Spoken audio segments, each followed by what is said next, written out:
Well, good morning, good morning, good morning, good morning, and good morning, everybody. Good morning, everybody. Welcome to another episode of The Morning Glow. Welcome to another episode of The Morning Glow. Got a great broadcast lineup for you this morning. I'm not important, just a question asker. I'm just a question asker. Raheem Ajame from out of Atlanta, Georgia. Out of Atlanta, Georgia, by way of Greensboro, North Carolina. The mighty North Carolina A&T Aggies. Y'all heard me. Should I say it again? The mighty, let me clear my throat, North Carolina A&T Aggies. Yes, Lord. But listen, I'm going to tell you something. Like I said again, I'm not important, but I have someone on here that is very, very important. This is my baby girl. This is Mary Perry. Mary, good morning. How you doing this morning? Good morning. How you doing this morning? I'm high and a happy elephant and lady and porcupine proud to be here this morning. Yes, I am. All of those. What you think about Well, that? then go ahead with your bad self. Yeah, that's how we do it. That's how we do it. Now, Mary, you know what today is? Today is Way Out Wednesday, so ain't no telling what we're gonna talk about today. But I want to ask you something on a serious tip before we get go. We might get way on out today. You know how we go. Might get way on out. But before we get way on out, Mary, how important is it? Hmm. How important is it that we vote? That we vote. Yes, that everybody. I I would think it's important because your vote does count, Mm-hmm. but And keep in mind, I we're think not gonna tell anybody who to vote for, how to vote, whether vote Republican, Democrat. We're not gonna tell you that. That's not our place to tell y'all any part of that. We're not gonna get into that part of it. But we just talking about that you actually take the time out of your day, whatever time you're gonna set aside, and vote and let your voice be heard. I would think it's important. I've been told it's important, Mm-hmm. Mm-hmm. Absolutely. but I don't think any I don't think any politician is Mm-hmm. necessarily gonna do anything they say they're gonna do. So Mm-hmm. Mm-hmm. And and that's true. And see, and that's and that right there is one of the things I wanted to talk about because that's very true. And the younger generation, and Mary, you are part of the younger generation. um they tend to think that, and truth of the matter, what have been shown to show them anything outside, because a lot of times these politicians, they'll get up there and they'll make all these promises. I'm gonna do this, I'm gonna do that, I can't wait to get in office, I'm gonna do this, I'm gonna do that. And then after being in office for 6 months, a year, or whatever, they've done nothing they said they was gonna do. I don't know what happened. Maybe they just get caught up in that monster that is politics. Maybe they just get caught up. But at the same time, I think we have to let our voice be heard, and at least try to put the person in office that we think is going to do the right thing. And whether they always do it or not, yeah, that's to be seen. That's absolutely to be seen, whether they're actually going to do it or not. But we have to do our part and listen, do our research, and put the person in there that we think might do the right thing. Mary, would you agree with some of that, or all of that? I agree. I think that with anything in life, though, you should put the person in power that you think is gonna be the most beneficial Mm-hmm. Mm-hmm. to Good. your beliefs. But I mean, politicians lie. It goes without saying. They're people. They're Mm-hmm. human, and they have to say what they have to say to get in office. Mm-hmm. Especially president, you get paid for the rest of your life. So, Mm-hmm. Wow. I don't know. You can do nothing, nothing but what everybody else tells you to do for Mm-hmm. 4 years and never have to work again. So, And see, I love to have a job like that, man. I get a, you mean I get a job and I serve for one term or whatever, and I'm paid for the rest of my life. Y'all gonna pay me for the rest of my life? Man, sign me up. Sign me up. hmm But see, what people don't understand though, because I looked at the progression of Barack Obama, when he President Obama, when he came into office. He looked like a young man when he came into office. By the time he was finished that first term, man, he had gray hair in his head, and I was like, man, I hope that Joker make it through the second term, because man, he looking worse for wear right now, man. So it's a very trying job. It really is a very trying job. But let me get a phone number, 508 924-35-21508, 924-3521. Give us a call.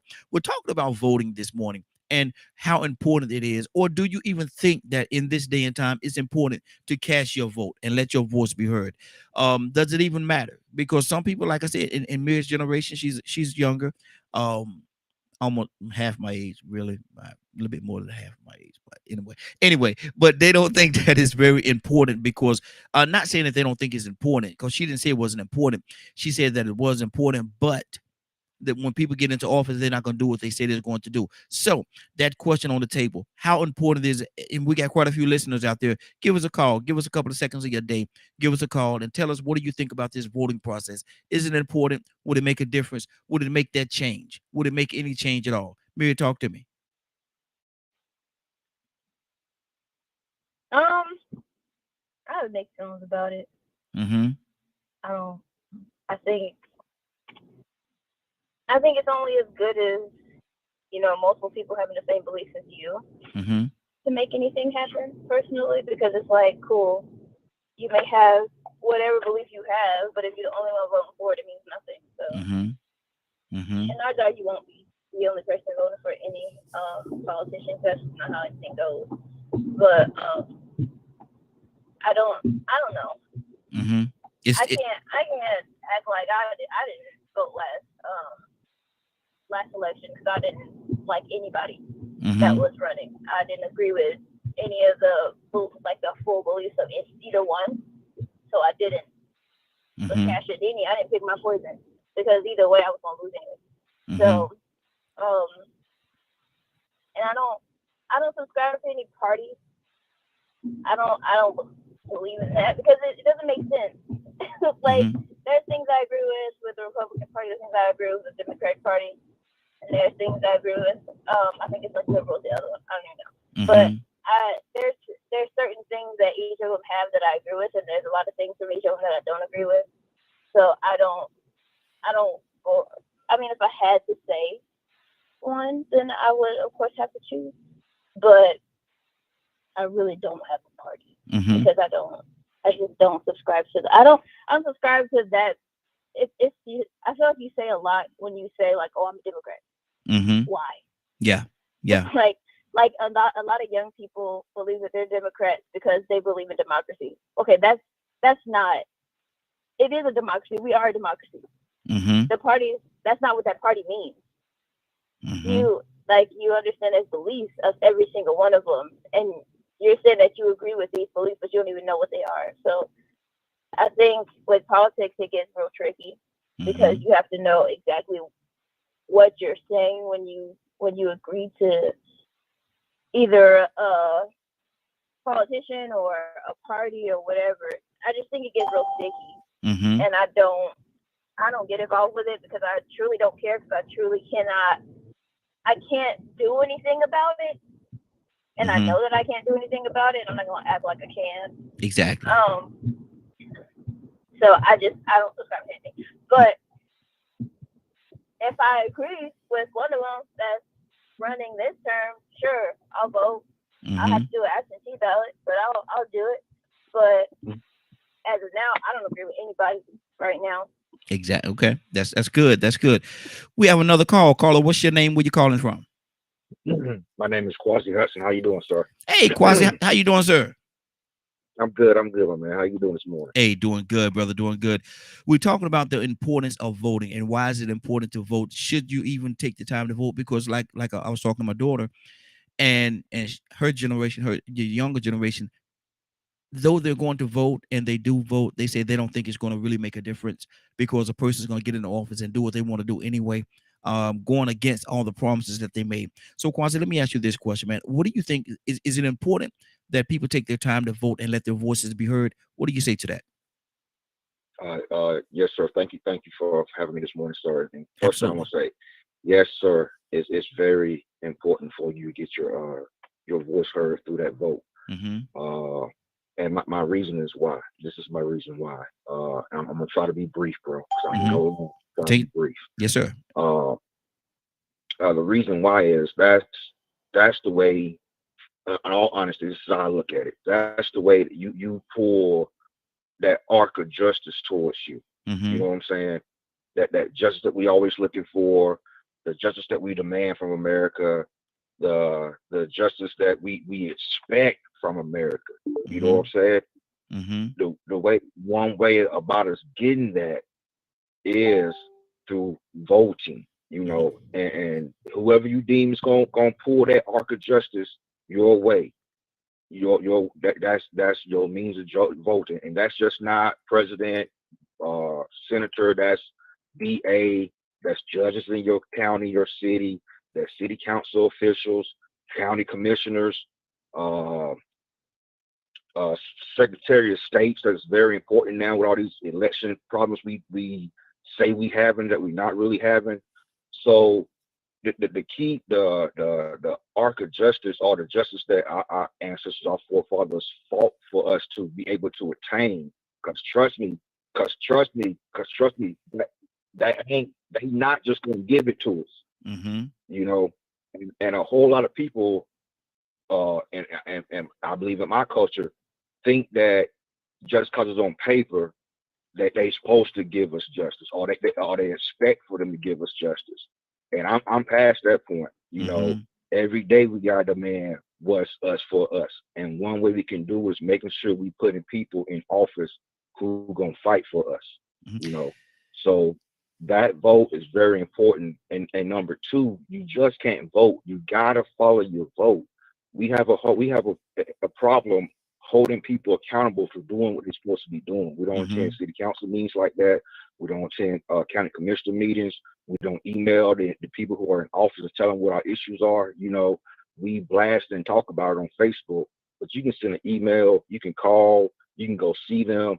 You know, presence is very important in keeping that arc of justice pulled toward us. You know, so I'm gonna keep it brief, and I just want to chime in this morning because you're talking about something, a subject that's very, very passionate to me at a time when it is very, very important as well. So I appreciate you having this conversation because we are in early voting, and I'm here in Georgia, and we got some really, really tight races going on between Senator Warnock and Herschel Walker. Quasi, let me throw some in. Let me throw some in for a second, because that even that part, you said a couple of things I wanted to say something about, and I don't want to hop on it too long because I got a few other people that just came in, so I want to be fair to them as well. But you said that the race here in Georgia is very tight, and it is. I'm in Georgia. I know. I see it every day.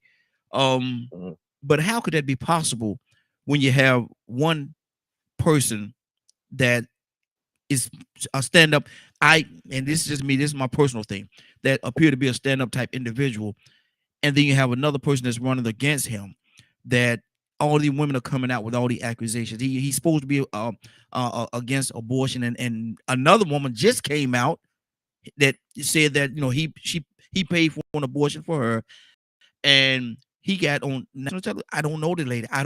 And then she started producing evidence that they did know each other, photos of them together, people coming forward saying they know about the relationship that them two had. He went so far as to say, I don't even know her. She's lying. I don't know her. Now, how could you trust a person that's going to just openly lie to you like that? And how could this race be so close? What do you see? I see.